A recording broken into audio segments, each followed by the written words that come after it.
നമസ്കാരം, മലയാളി വാർത്തയിലേക്ക് സ്വാഗതം. തിരുവനന്തപുരം ആറ്റുകാലിൽ ഇന്ന് നടക്കുന്ന ഒരു വാർത്തയാണ് പുറത്തു വരുന്നത്.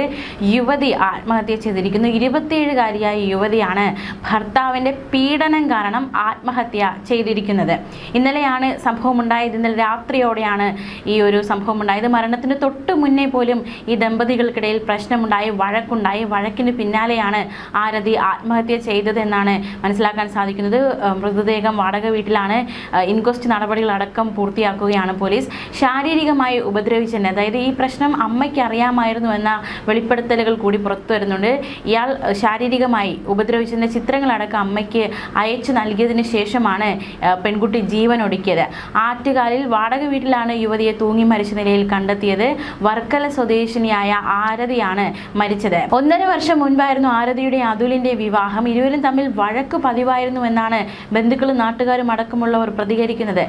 50 പവൻ സ്വർണമാണ് വിവാഹ സമയത്ത് കുടുംബം ആരതിക്ക് നൽകിയത്. പക്ഷേ ഭർത്താവായ അതുൽ പല ഘട്ടങ്ങളായി ഇത് പണയം വയ്ക്കുകയും ഏറ്റവും ഒടുവിൽ 8 ലക്ഷം രൂപയ്ക്ക് സ്വർണം വിൽക്കുകയും ഒരു കാറ് വാങ്ങുകയും ചെയ്തു. ഈ കാറിലായിരുന്നു പിന്നീട് കറക്കവും അതുപോലെ തന്നെ കാറ് കൊണ്ട് അങ്ങോട്ടും ഇങ്ങോട്ടൊക്കെ നടക്കലാണ്. ഇതെല്ലാം ഇരുവരും തമ്മിലുള്ള വഴക്കിന് കാരണമായി. ഇതേ ചൊല്ലി ആരതി പ്രശ്നമുണ്ടാക്കി, ഇതേ ചൊല്ലി വഴക്കുണ്ടാകുന്നു. പിന്നീട് പണം ആവശ്യപ്പെടുന്നു അതുൽ. അത് ആവശ്യപ്പെട്ടിട്ടും കൊടുക്കാത്തതിനാൽ അതുൽ ആരതിയെ ഉപദ്രവിക്കുന്നു. ഇത്തരത്തിൽ ഗുരുതര ആരോപണങ്ങൾ അതുലിനെതിരെ കുടുംബം ആരോപിക്കുന്നുണ്ട്. ഭർത്താവ് ശാരീരികമായി ഉപദ്രവിച്ചതിൻ്റെ ദൃശ്യങ്ങൾ ആരതി അമ്മയ്ക്ക് അയച്ചു നൽകിയതിന് ശേഷമാണ് ആത്മഹത്യ ചെയ്തത്. 1.5 വർഷം മുൻപ് നടന്ന വിവാഹം 1.5 വർഷത്തിൻ്റെ ആയുസ്സേ ആ വിവാഹ ബന്ധത്തിനുണ്ടായിരുന്നുള്ളൂ. അതിനുശേഷമാണ് ഇവർക്കിടയിൽ പ്രശ്നങ്ങൾ ഉണ്ടാകുന്നത്. കൊടുത്ത സ്വർണമെല്ലാം ദൂർത്തടിച്ച് തീർത്ത ശേഷം വീണ്ടും ഈ അതുൽ വീട്ടുകാരോട് സ്വർണ്ണം ആവശ്യപ്പെട്ടുകൊണ്ടേയിരുന്നു. പല കാരണങ്ങൾ കാട്ടി ഇത്തരത്തിൽ ആവശ്യപ്പെട്ടുകൊണ്ടേയിരുന്നു. ആരതിയെ പീഡിപ്പിക്കുമായിരുന്നു, ഉപദ്രവിക്കുമായിരുന്നു. ഈ ദൃശ്യങ്ങളൊക്കെ കാണുമ്പോൾ അറിയാം എന്തുമാത്രം ഉപദ്രവമാണ് ആ കുട്ടിയുടെ ദേഹത്ത് ഇയാൾ ഉണ്ടാക്കിയതെന്നൊക്കെ ആ ദൃശ്യങ്ങളിൽ നിന്ന് വ്യക്തമാണ്. ഇതിൽ ഉപദ്രവിക്കുന്ന ദൃശ്യങ്ങളടക്കം അമ്മയ്ക്ക് അയച്ചു കൊടുത്ത ശേഷമാണ് ആത്മഹത്യ ചെയ്തിരിക്കുന്നത്. ഇന്നലെയും രാത്രിയും വാടക വീട്ടിൽ വെച്ച് തർക്കമുണ്ടാകുന്നു. അതിൽ ആരതിയെ ഉപദ്രവിക്കുന്നു. ഇതിന് പിന്നാലെ ഇയാൾ പുറത്തേക്ക് പോയി എന്നാണ് ആദ്യമൊക്കെ പുറത്തു വന്ന വിവരം. പക്ഷേ ഇയാൾ സിറ്റ് ഔട്ടിൽ തന്നെ ഉണ്ടായിരുന്നു എന്നാണ് അയൽക്കാരടക്കമുള്ളവർ പ്രതികരിക്കുന്നത്. പിന്നാലെയാണ് ആത്മഹത്യ. ഭർത്തൃപീഡനം അടക്കമുള്ള പരാതി ആരതിയുടെ അമ്മ ഇപ്പോൾ ഉന്നയിച്ചിരിക്കുകയാണ്. മൃതദേഹം രാവിലെയോടെയാണ് കണ്ടെത്തിയത്. ഇൻക്വസ്റ്റ് നടപടികളടക്കം പൂർത്തിയാക്കിയ ശേഷം മറ്റ് നടപടികളിലേക്ക് പോലീസ് കടക്കും. എന്തായാലും ബന്ധുക്കളടക്കം വാടക വീട്ടിലെത്തിയിട്ടുണ്ട്. ഈ ബന്ധുക്കൾ, അതായത് വല്യച്ഛൻ അടക്കമുള്ളവർ ഇപ്പോൾ മാധ്യമങ്ങളോട് പ്രതികരിക്കുന്നത് ഇങ്ങനെ പ്രശ്നമുണ്ടായിരുന്നു എന്ന കാര്യം ഞങ്ങൾക്ക് അറിയില്ലായിരുന്നു എന്നാണ്.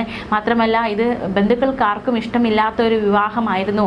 പ്രത്യേകിച്ച് ഇയാൾ അതുലിനെ പറ്റി അന്വേഷിച്ചപ്പോൾ നല്ല കാര്യങ്ങളൊന്നുമല്ല അറിഞ്ഞിരുന്നത്. അതുകൊണ്ട് തന്നെ ബന്ധുക്കളൊക്കെ തുടക്കത്തിൽ എതിർത്തിരുന്നു എന്നാണ് മനസ്സിലാക്കാൻ സാധിക്കുന്നത്. വിവാഹം കഴിഞ്ഞ സമയം മുതൽ പ്രശ്നമുണ്ടായിരുന്നു എന്നാണ് ഇപ്പോൾ മനസ്സിലാക്കാൻ സാധിക്കുന്നത്. പക്ഷെ അതിനെപ്പറ്റി ബന്ധുക്കൾക്ക് ആർക്കും അറിവുണ്ടായിരുന്നില്ല എന്നാണ് ബന്ധുക്കൾ ഇപ്പോൾ മാധ്യമങ്ങളോട് പ്രതികരിക്കുന്നത്. മാത്രമല്ല അതുലിന് മറ്റു സ്ത്രീകളുമായി ബന്ധമുണ്ടായിരുന്നു എന്നതടക്കമുള്ള ആരോപണം ബന്ധുക്കളുടെ ഭാഗത്തു നിന്നുണ്ടാകുന്നുണ്ട്. അതായത് ആദ്യം ഒരു പെൺകുട്ടിയുമായി വിവാഹാലോചന നടത്തുന്നു. ആ പെൺകുട്ടിയും എന്തോ കാരണത്താൽ ആത്മഹത്യ ചെയ്യുന്നു. പിന്നാലെയാണ് ആരതിയുടെ അടുക്കൽ എത്തുന്നത്. അപ്പോൾ ആരതിയെ വിവാഹം ചെയ്യുന്നു. പിന്നാലെ ഇയാൾ മറ്റ് സ്ത്രീകളുമായി ബന്ധം സ്ഥാപിക്കുന്നു. ഇത് ആരതി കാണുകയും ചോദ്യം ചെയ്യുകയും ചെയ്തു. ആദ്യം വിവാഹം ഈ ഒരു വിഷയത്തിൽ ഇരുവർക്കും ഇടയിൽ വലിയ രീതിയിലുള്ള പ്രശ്നങ്ങൾ നിലനിന്നിരുന്നു. വിവാഹശേഷവും വീണ്ടും അവിഹിതങ്ങൾ തുടർന്നതിനാൽ ആ ഫോട്ടോസ് കണ്ട് ആരതി വളരെയധികം തകർന്നു. സ്വാഭാവികമായിട്ട് ഒരു ഭാര്യയ്ക്ക് സഹിക്കാൻ കഴിയാത്ത കാര്യമാണ് തൻ്റെ ഭർത്താവിന് മറ്റ് ബന്ധങ്ങൾ ഉണ്ട് എന്നത്. ആ ഒരു വിവരം അറിഞ്ഞ ആരതി സ്വാഭാവികമായിട്ട് ഒരു ഭാര്യയുടെ പക്കൽ നിന്ന് ചോദ്യങ്ങൾ ഉണ്ടാകും. അങ്ങനെ ചോദ്യം ചെയ്യൽ, അത് വഴക്ക്, അത്തരത്തിൽ ഒരുപാട് പ്രശ്നങ്ങൾ ഇവർക്കിടയിൽ ഉണ്ടായിരുന്നു എന്ന് മനസ്സിലാക്കാൻ സാധിക്കുന്നു. അമ്മയോട് മാത്രമാണ് ആരതി വിവരങ്ങൾ പറഞ്ഞിട്ടുള്ളത്. ബന്ധുക്കളോട് ആരോടും തന്നെ ഈ ഇത്തരത്തിലുള്ള കാര്യങ്ങളൊന്നും പറഞ്ഞിരുന്നില്ല എന്നാണ് ആരതിയുടെ ബന്ധുക്കളടക്കമുള്ളവർ ഇപ്പോൾ മാധ്യമങ്ങളോട് പ്രതികരിക്കുന്നത്. ഇതിൽ ഒരു ബന്ധു മാധ്യമങ്ങളോട് പറഞ്ഞത് തന്നെ കൗൺസിലറാണ് ഇത്തരത്തിൽ ഈ വിവരം വിളിച്ചു പറഞ്ഞത്. മാത്രമല്ല അതിൽ തൻ്റെ കൂട്ടുകാർക്കൊപ്പം വീടിന് മുന്നിലിരുന്ന് മദ്യപിക്കാറുണ്ട്. ഇതും ആരതി വിലക്കിയിരുന്നു. ഇത്തരത്തിൽ ചെയ്യരുത്, അതിനെതിരെയും ആരതി ശബ്ദമുയർത്തിയിരുന്നു.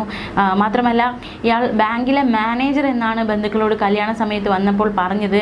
പക്ഷേ പിന്നീടുള്ള അന്വേഷണത്തിൽ ഫിനാൻസ് ജോലി ചെയ്യുന്നു. അങ്ങനെ ഒരു വ്യക്തത എന്താണ് തൻ്റെ ജോലി എന്ന കാര്യത്തിൽ ഒരു വ്യക്തത ഇയാൾ വരുത്തിയിട്ടില്ല. അതുകൊണ്ട് തന്നെ ബന്ധുക്കൾക്കൊക്കെ ഈ ബന്ധത്തിൽ ഒരു എതിർപ്പുണ്ടായിരുന്നു. തുടക്കത്തിൽ തന്നെ ഇത്തരത്തിലൊരു കല്ലുകടികൾ ശ്രദ്ധയിൽപ്പെട്ടപ്പോൾ തന്നെ. പക്ഷേ വിവാഹം കഴിഞ്ഞ് 1.5 വർഷം മാത്രം ദൈർഘ്യമുള്ള ഒരു വിവാഹ ജീവിതമായിപ്പോയി. എന്തായാലും വളരെ വലിയൊരു ദുർവിധിയാണ് സംഭവിച്ചിരിക്കുന്നത്. ഈ പ്രശ്നങ്ങൾ സഹിക്കവയ്യാതെ ഒരു 27-കാരി തൻ്റെ ഭർത്താവിൻ്റെ പീഡനത്തിന് മുന്നിൽ പിടിച്ചു നിൽക്കാനാകാതെ ആത്മഹത്യ ചെയ്തിരിക്കുകയാണ്. ബന്ധുക്കളൊക്കെ വലിയ വേദനയിലായിരിക്കുന്ന സാഹചര്യമാണ്. എന്തായാലും പ്രതിക്ക് അല്ലെങ്കിൽ ആത്മഹത്യയ്ക്ക് നയിച്ച വ്യക്തിക്ക് തക്കതായ ശിക്ഷ കിട്ടേണ്ടതായിട്ടുണ്ട്.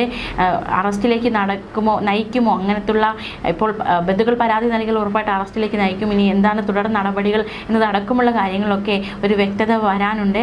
എന്തായാലും തിരുവനന്തപുരം ആറ്റുകാലിലാണ് വാടക വീട്ടിൽ യുവതി ആത്മഹത്യ ചെയ്തത്. വെറും 27 വയസ്സുള്ള പെൺകുട്ടിയാണ് വിവാഹം കഴിഞ്ഞ് 1.5 വർഷം കഴിഞ്ഞപ്പോൾ പ്രശ്നങ്ങൾക്ക് മുന്നിൽ പിടിച്ചു നിൽക്കാനാകാതെ ആത്മഹത്യ ചെയ്തിരിക്കുന്നത്. വളരെ വിഷമകരമായ വാർത്ത തന്നെയാണ് പുറത്തു വരുന്നത്. തൂങ്ങി മരിക്കുകയായിരുന്നു വാടക വീട്ടിൽ. പിന്നാലെ വിവരം അറിഞ്ഞ് ബന്ധുക്കൾ അടക്കമുള്ളവർ വീട്ടിലെത്തിയിട്ടുണ്ട്. ഇയാൾ സിറ്റ് ഔട്ടിലുണ്ടായിരുന്നു. ഇയാളുടെ ഒരു കൂട്ടുകാരനെ വിളിച്ച് വീട് ചവിട്ടി തുറന്നാണ് അകത്ത് കയറിയപ്പോൾ മൃതദേഹം കണ്ടതെന്ന വിവരവും പുറത്തു വരുന്നുണ്ട്. എന്തായാലും വളരെ ദൗർഭാഗ്യകരമായ സംഭവം. ഒരുപാട് ഈ വിവാഹം കഴിയുന്നത് തന്നെ പല പെൺകുട്ടികൾ ഇപ്പോൾ മരണത്തിലേക്ക് നയിക്കപ്പെടാനുള്ള കാരണമായി മാറിക്കൊണ്ടിരിക്കുകയാണ്.